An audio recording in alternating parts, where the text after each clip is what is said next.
At a family brunch, my in-laws had the waiter bring me a kid's menu as a joke. When I asked for a regular one, my sister-in-law said, "Stick to what you know." I ate my pancakes in silence. Then I paid the bill for everyone, with a receipt that read, "Last meal I cover for people who think I'm small." I'm 34 years old. I live in Flagstaff, Arizona. I work from home as a graphic designer, and I'm pretty quiet by nature. I'm short, just over 5 feet. I know I don't have a loud presence. But that doesn't mean I'm weak. People mistake quiet for soft. I've learned that the hard way. My husband Ben is 37. We've been married for 2 years, together for 5. He's the only man I've ever really trusted. Or at least I thought I could trust him. His family, though? That's a different story. From the very beginning, they treated me like I wasn't good enough. Ben's mother, Joyce, is the kind of woman who walks into a room and sucks the air out of it. She speaks in this slow, condescending tone like she's always explaining something to a child. At our first Thanksgiving together, she looked at my plate and said, "Wow, you eat like that and still stay so little. Must be a fast metabolism." Trina, Ben's younger sister, just laughed. I remember that day clearly because I went home and cried in the bathroom with the shower running so Ben wouldn't hear. They've always made me feel like I was something they had to tolerate. Like Ben could have done better. Trina once told me, straight to my face, "You're lucky Ben likes quiet girls. Most guys get bored." I told Ben about that. He brushed it off. Said Trina was just mouthy. That's what he always said. They don't mean it. It's just teasing. Don't take it personally. But they always meant it. They teased me because I'm short. Because I'm not the kind of woman who fights back in the moment. I don't scream. I don't cause scenes. But that doesn't mean I don't remember every single time they've tried to make me feel small. It all boiled over a few Sundays ago at a family brunch. Ben told me we were meeting his family at this place called Cedar Grove Cafe in downtown Flagstaff. Trendy spot. Organic eggs, vegan options, bottomless coffee. I didn't want to go. I told him that. I said I was tired of the comments and tired of being the joke. But he said it was important to him. He said his dad had just retired and they wanted to celebrate as a family. I agreed. I don't know why I still try. When we got there, everyone else was already seated, Joyce and Marty, Ben's dad, Trina, and her husband Drew. I noticed right away that the energy was off. They looked up when we walked in, and I saw this flicker of amusement pass between Trina and Joyce. Like they were in on something. We sat down. The waiter came over, smiled at the group, then turned to me and said, "And for you, would you like the kids' menu?" I froze. "What?" I asked, trying to keep my voice steady. He smiled again. "Your family said this one's for you." He handed me a trifold kids menu with pictures of smiling pancakes and a maze on the back. They all laughed. Out loud. Not even trying to hold it in. Joyce was smirking. Trina was already holding her phone like she was about to take a picture. Drew chuckled into his coffee. I stared at the menu. "I'd like a regular one," I said quietly to the waiter. Trina leaned across the table and said, "Stick to what you know, sweetie." Something broke in me right there. Not like glass, more like a hinge. Something I didn't realize had been holding me shut finally gave way. I didn't argue. I didn't say anything. I sat there and ordered the damn chocolate chip pancakes off the kids' menu. They were tiny, 3 to a plate, with a smiley face made of whipped cream. Ben was quiet. He looked around nervously, but didn't say a word in my defense. Just sipped his water and pretended it wasn't happening. They chatted about golf and Trina's new SUV while I ate in silence. I listened to them talk like they were normal, like they weren't humiliating me to my face. When the check came, Joyce reached for her purse, and I said, "I got it." They all looked at me like I had 3 heads. "You sure?" Joyce asked, voice syrupy. "Absolutely," I said. "It's my treat." I took the bill up to the counter myself. It came out to $183 with tip. I paid in cash. Then I asked the hostess for a pen and the receipt. On the bottom, I wrote, "Last meal I cover for people who think I'm small." I gave it to the waiter and asked him to bring it to the table. "Tell them I left," I said. Then I walked out. I didn't drive home fast. I wasn't shaking. I was calm. Cold, actually. I'd never felt that before. That kind of cold. Then came home an hour later.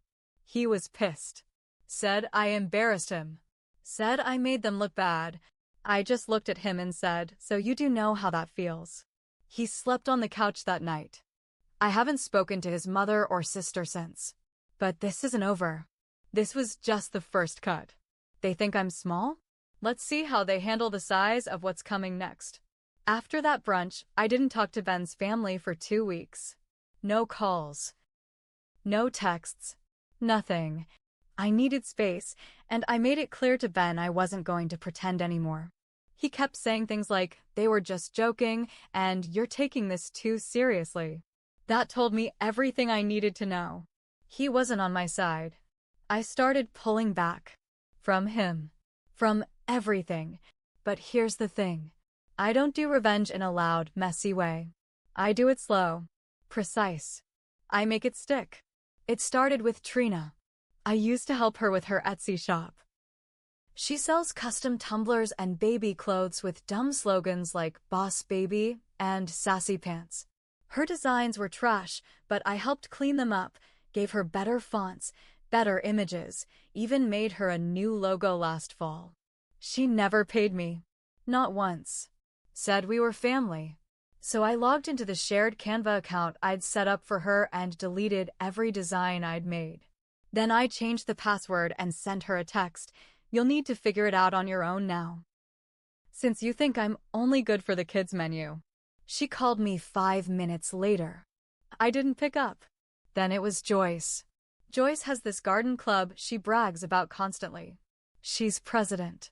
She hosts little wine and cheese parties for the ladies. A while back, she asked me to make some flyers and business cards for the club. I did it because Ben asked me to be nice. She didn't even say thank you. I went onto the site I used to print her materials and flagged all her club's designs as copyright disputes. Since I was the designer, they took everything down while they investigated. I got an email back within 48 hours confirming the account was frozen pending ownership proof. Joyce tried to email me from 3 different addresses. All I replied was, "The designer you disrespected says hi." She hasn't reached out since. But things started getting worse at home. Ben wasn't talking to me unless I talked first. He'd leave early, come home late. Said he was giving me space. But really, he was avoiding the mess. He didn't want to take a side. One night I told him, "You already took theirs." He didn't deny it. That weekend, I found out something else. Something that made my stomach turn. I was organizing our hallway closet and found a stack of papers in a shoebox under the blankets. Insurance forms. Printed emails. Legal stuff I'd never seen before. Ben had co-signed a small business loan with Trina. Months ago. Without telling me. It was for $25,000. He didn't even mention it. My hands were shaking when I walked into the living room holding the papers. "What the hell is this?" I asked. He looked up from the couch like I was bothering him. "I was helping her out," he said. "She needed help getting the loan." "You tied our name to that?" Without asking me. "It's just a formality, no, Ben. That's our credit. Our money. If she defaults, we pay." He didn't respond. That night, I packed a bag and went to stay with my cousin on the other side of town. I needed time to think. Time to plan. This wasn't just about a bad joke anymore. This was a pattern. And I finally saw it clearly. Ben wasn't protecting me. He was part of the problem. He always had been. But I was done staying quiet. This time, I wasn't just going to walk away. I was going to take something with me. Something they'd feel. I stayed at my cousin Kendra's house for 4 days. She's the only one in the family who never looked at me like I was weak. When I told her what happened, everything, from the kids' menu to the $25,000 loan, she just said, They picked the wrong one to mess with. I believed her. While I was staying there, I went through everything Ben and I shared. I pulled our bank statements, our joint accounts, our shared bills. I made copies, took screenshots. I even checked our credit reports. That's when I found something else. Another loan. $9,300. Opened under both our names. Applied for online, 6 months ago. I never signed anything, but the email listed as secondary contact was mine. I confronted him the next day. I didn't even go inside the house. I called him from the driveway. Did you open a second loan without telling me? Silence. Then, it was for Drew, Trina's husband. I hung up. I didn't even scream. What was the point? He wasn't sorry. He was just caught. They used my name, my credit, my trust, all while mocking me to my face, while handing me kids' menus and calling me precious. Kendra's husband, Greg, works in finance. I asked him what my options were. He helped me get copies of the loan paperwork. We found the IP addresses, confirmed the digital signatures. One of the loans was signed from Ben's laptop. At our house. The email used? His, not mine. I called a lawyer the next day. I wasn't playing anymore. I filed a police report for identity fraud. Ben got served the following week. His eyes looked dead when I showed up at the house with the officer. He didn't fight it.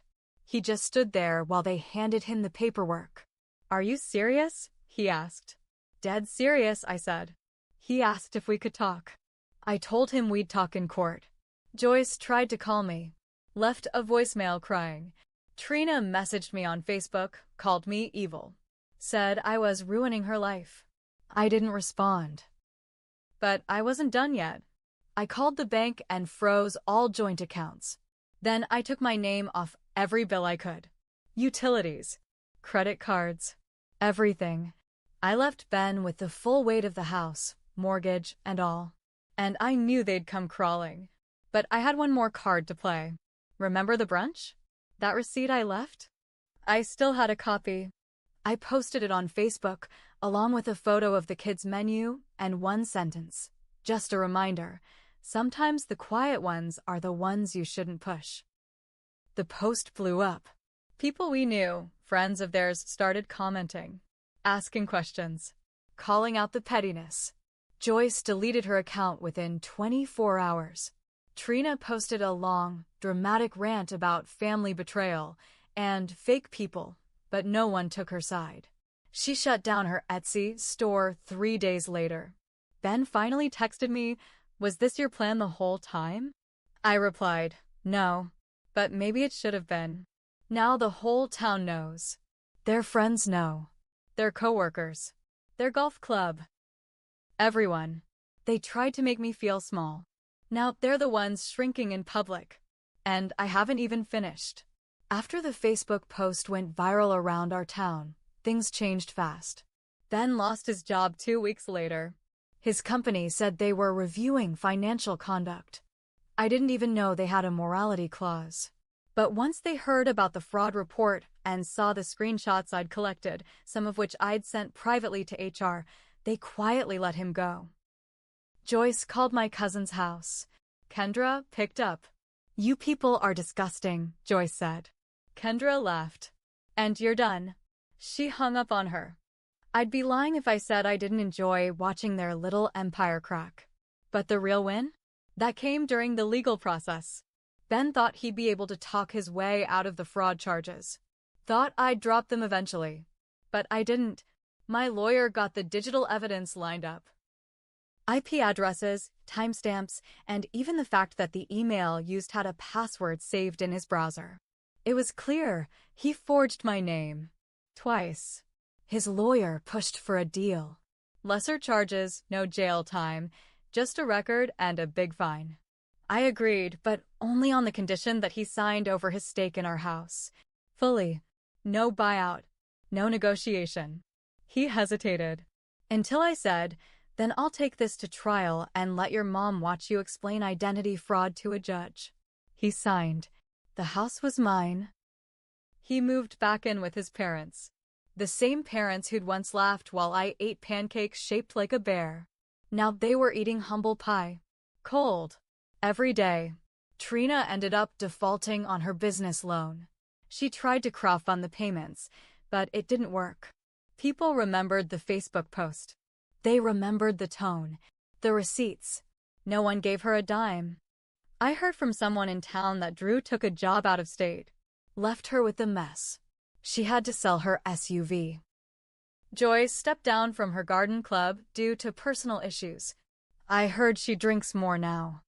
I don't know if that's true, but it wouldn't surprise me. And me?